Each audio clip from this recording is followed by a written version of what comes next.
अगला क्वेश्चन है हमारा, सिद्ध कीजिए कि बाहा बिंदु से वृत्त पर खींची गई स्पर्श रेखाओं की लंबाइयां समान होती हैं। किसी वृत्त पर किसी बाहा बिंदु से खींची गई स्पर्श रेखाओं की लंबाइयां समान होती हैं। यहाँ से एक स्पर्श रेखा खींची गई इस बिंदु से इस पर, और एक इस पे से इस पे खींची गई। तो जो स्पर्श रेखाओं की जो लंबाइयां हैं ये क्या हैं, ये समान होंगी, यानी कि PA और PB हमें इक्वल सिद्ध करना है। ये हमारा O हो गया। इसको हम सिद्ध करेंगे समरूपता से, त्रिभुजों की समरूपता से। देखते हैं अब क्या लिखेंगे हम कि PA व PB दो स्पर्श रेखाएं हैं जो वृत्त को क्रमशः A व B पर स्पर्श करती हैं। ठीक, ये क्या है, ये क्वेश्चन में दिया हुआ है, ये दिया है। अब हमें सिद्ध क्या करना है, सिद्ध करना है हमें PA इक्वल है PB के, ये हमें सिद्ध करना है। तो सिद्ध करते हैं, सिद्ध करने के लिए लिख लेते हैं उपपत्ति। तो उपपत्ति के लिए हम क्या करेंगे, त्रिभुज OAP और OBP से, त्रिभुज OAP और OBP से, क्योंकि हम समरूपता से सिद्ध कर रहे हैं। तो किसी भी वृत्त की त्रिज्या हमेशा समान होती है, चाहे वो किसी भी डायरेक्शन में वृत्त के परिधि पर स्पर्श कर रही हो, तो वृत्त की त्रिज्या एक ही होती है। तो यानी कि OA और OB सेम होगा। तो OA इक्वल टू OB, ये क्या है, हमारी साइड हो गई। ये क्या है, हमारी वृत्त की त्रिज्याएं हैं, ये हमारी सेम हो गई। उसके बाद केंद्र से स्पर्श रेखा पर डाला गया लंब जो है वो 90 डिग्री का कोण बनाता है ये, तो ये एंगल भी समान हो गया। तो यानी कि angle A equal to angle B, ये हमारा क्या है, एंगल है। ये क्या दिया, ये है, ये दिया है, ये गिवन है हमारा। उसके बाद देखें, जो OP है वो इस ट्रायंगल में भी कॉमन है और इसमें भी कॉमन है। OP क्या हो गया, OP के बराबर है, ये भी साइड है और ये क्या है, उभयनिष्ठ है,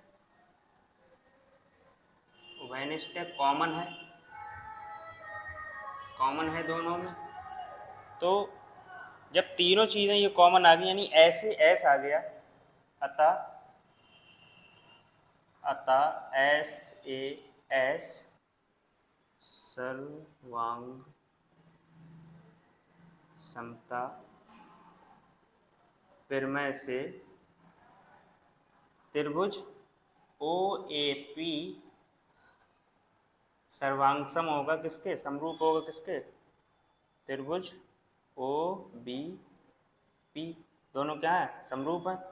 तो अतः क्या हो जाएगा, PA इक्वल होगा PB के, यही हमें सिद्ध करना था। अगला क्वेश्चन है, किसी त्रिभुज की भुजाएं क्रमशः 3 सेंटीमीटर, 6 सेंटीमीटर और 8 सेंटीमीटर हैं तथा दूसरे त्रिभुज की भुजाएं क्रमशः 4.5, 9, 12 सेंटीमीटर हैं। सिद्ध कीजिए कि त्रिभुज समरूप होंगे। तो इसमें साइडें दे रखी हैं, तो हम एक ट्रायंगल एक ये दे रखा है ABC, ए दे रखा है, ए बी दे रखी है 3, 6 और 8। अगला त्रिभुज दे रखा है दूसरा पी क्यू और आर। तो ये दे रखी है हमारी 4.5, 9 और 12। अभी कह रहा है कि ये दोनों त्रिभुज जो है वो समरूप होंगे, ये सिद्ध करना है। तो इसमें डेटा जो दे रखा है वो साइडों का दे रखा है। अगर इसकी साइडें का जो रेशियो है सबका बराबर आ जाए तो वो त्रिभुज क्या हो जाएगा, ये समरूप हो जाएगा। देखते हैं A B upon P Q 3 और पी क्यू कितना है 4.5। तो पॉइंट काटा, ऊपर 0 बढ़ाया, ये हो गया 30/45। इसको काटा, 15 दूनी 30 और 15 तीन 45, 2/3 आ गया। उसके बाद ए सी देखते हैं, ए सी अपॉन पी आर। ए सी है हमारा 6 और पी आर है 9। तो 3 दूनी 6 और 3 तीन 9, ये भी 2/3 आ गया। और देखते हैं अगला, तो B C upon Q R. B C कितना है हमारा 8 और क्यू आर है 12। तो 4 दूनी 8 और 4 तीन 12, ये भी क्या आ गया 2/3। तो अतः हम लिखेंगे कि A B upon P Q equal है किसके, A C upon P R के, और ये इक्वल है किसके, B C upon Q R के। और ये सब किसके बराबर है 2/3 के, यानी कि इन सब का जो रेशियो है वो सेम है। क्या है ये, सेम है। तो क्या हो जाएगा, अतः एस एस फिर में से साइड से फिर में से ये त्रिभुज समरूप हैं। अगला क्वेश्चन है हमारा, कह रहा है कि किसी भिन्न के अंश और हर में 1 जोड़ने पर वह 4/5 हो जाती है तथा अंश और हर में से 5 घटाने जाए तो उस भिन्न का मान 1/2 हो जाता है। भिन्न ज्ञात करनी है। तो हम इसमें क्या करेंगे, उसमें जो है माना भिन्न का अंश x तथा हर y है। तो अतः भिन्न क्या हो गई हमारी, अतः भिन्न हो गई x अपॉन y। पहली शर्त क्या कह रहा है, पहली शर्त कह रहा है कि अगर भिन्न के अंश में और हर में 1 जोड़ दिया जाए, ये हमने जोड़ दिया 1, तब भिन्न कितनी हो जाती है 4/5। Cross multiply 5x + 5 = 4y + 4, 5x - 4y = 4 - 5। तो 5x - 4y = -1। ये हमारी इक्वेशन बना गई। दूसरी शर्त में कह रहा है, दूसरी शर्त है उसकी, कह रहा है कि यदि अंश और हर में से 5 घटा दिया जाए, ये हमने 5 घटा दिया, जब भिन्न कितनी हो जाती है 1/2। Cross multiply 2x - 10 = y - 5, 2x - y = -5 plus का ये 10 हो गया, इधर जाएगा तो 2x - y = 5। ये एक समीकरण 2 आ गई।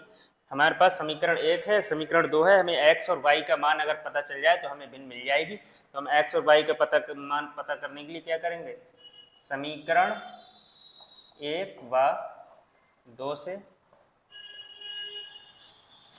तो 5x - 4y = -1 समीकरण 1, और 2x - y = 5 समीकरण 2। अब इसमें क्या करेंगे, समीकरण 2 में 4 से गुणा करने पर, समीकरण 2 में 4 से गुणा करने पर, तो 5x - 4y = -1, 4 से गुणा कर दी समीकरण एक में, 4x माइनस का 4y इक्वल टू 20, 4 पंजे 20 हो गया। अब इसको क्या करेंगे, अगर हम जोड़ेंगे तो ये भी जुड़ जाएगा, ये भी जुड़ जाएगा माइनस का, तो हम इसके करेंगे घटाएंगे। घटाने पर क्या होगा, ये माइनस का हो जाएगा, ये माइनस का है, ये प्लस का हो जाएगा, ये प्लस का है, ये माइनस का हो जाएगा। तो इधर क्या बचा,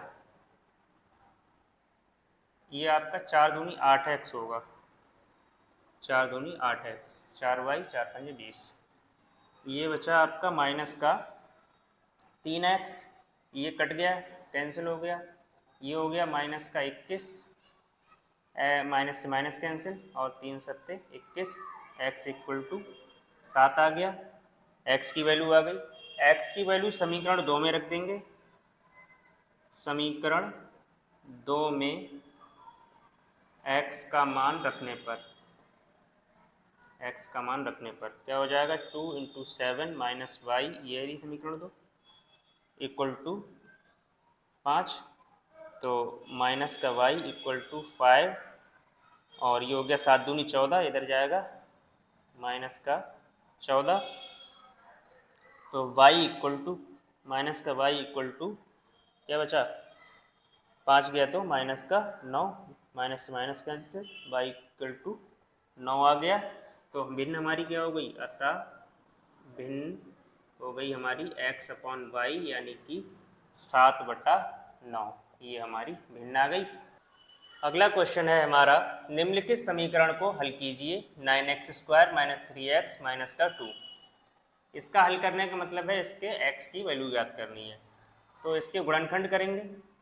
गुणनखंड करने के लिए क्या होगा, इसकी क्या हो जाएगी, इससे मल्टीप्लाई, 9 दूनी 18, तो 18 के ऐसे टुकड़े जो कि गुणा करें तो 18 आए और घटाएं तो 3 आए।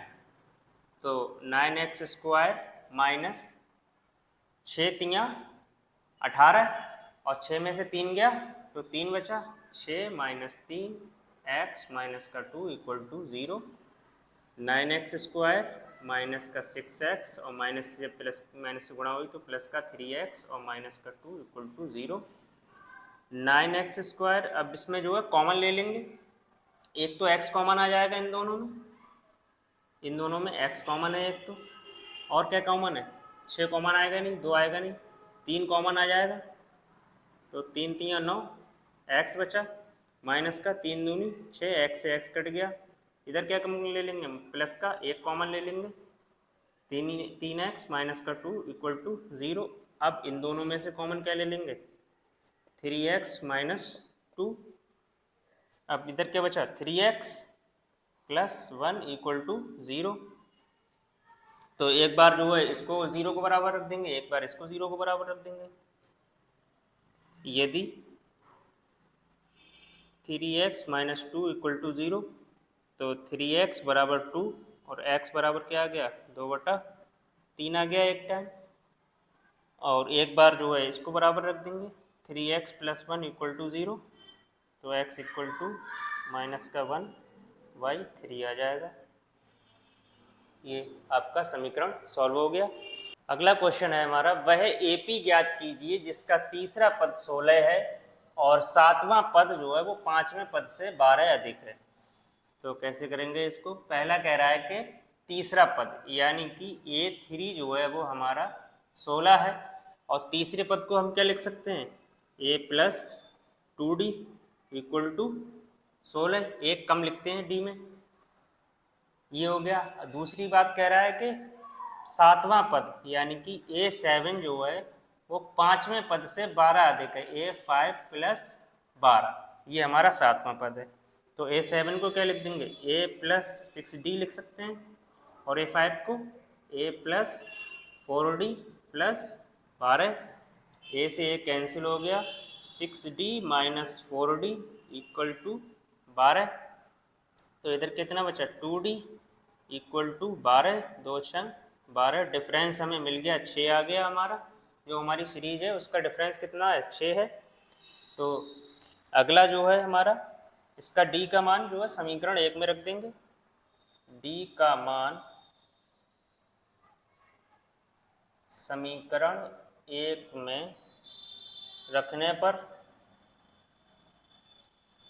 डी का मान समीकरण 1 में रखेंगे तो a प्लस 2 इंटू डी की वैल्यू है भाई हमारी 6 equal to 16, a equal to 16 minus 12, तो a इक्वल टू कितना आ गया 4।